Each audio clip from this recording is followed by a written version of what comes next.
মা খাদিজার ব্যাপারে আল্লাহ বলেছেন, জিব্রাইল তুমি যে খাদিজারে আমার পক্ষ থেকে সালাম দিয়ে দাও, আর খাদিজারে বলে দাও জান্নাতে খাদিজার জন্য এমন ঘর আমি প্রিপেয়ার করে রেখেছি যেই ঘরের ভিতরে কোনো নয়েজ নাই, কোনো আওয়াজ নাই, কোনো ডিস্টার্ব নাই, আছে শান্তি। সুবহানাল্লাহ।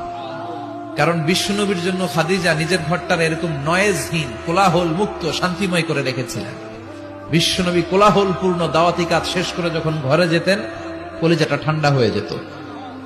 বিশ্বনবীর জন্য এমন একটা ঘর রেখেছিলেন মা খাদিজা, ওই ঘরে বিশ্বনবী যখন প্রবেশ করতেন, বাইরে যত মারপিট হয়েছে, মারামারি হয়েছে, কাফেরদের যত অত্যাচার সহ্য করেছে, ঘরে ঢোকার সাথে সাথে নবী সব ভুলে যেতে। এত মায়া, শান্তি, প্রশান্তির ঘর খাদিজা বানিয়েছিল। এজন্য আল্লাহ বলেছে, জিব্রাইল খাদিজারে বলো, খাদিজার জন্য এমন জান্নাত আমি রেখেছি যে জান্নাতে কোনো সাউন্ড নাই, আওয়াজ নাই, ডিস্টার্ব নাই, কোলাহল নাই, কোনো নয়েজ নাই। চিল্লায় পড়েন আল্লাহু আকবার।